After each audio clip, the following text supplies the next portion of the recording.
বাংলাদেশ খেলাফত মজলিসের আমির ও হেফাজতে ইসলামের উপমহাসচিব আল্লামা মামুনুল হক পবিত্র হজ শেষে মদিনায় আগমন উপলক্ষে মতবিনিময় ও দোয়া মাহফিল আয়োজন করেছে বাংলাদেশ খেলাফত মজলিস মদিনা শাখা।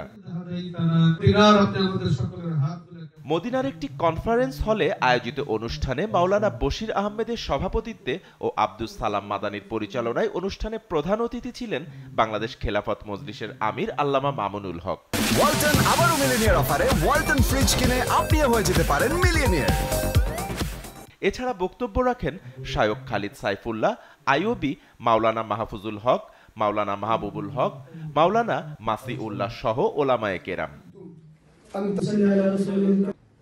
পরে বাংলাদেশের শান্তি প্রতিষ্ঠার লক্ষ্যে ও বিশিষ্ট ব্যবসায়ী রফিকুল ইসলাম ও শহীদুল ইসলামের পিতা মরহুম আব্দুল হাকিমের রুহের আত্মার মাগফিরাত কামনায় বিশেষ মোনাজাত করা হয়।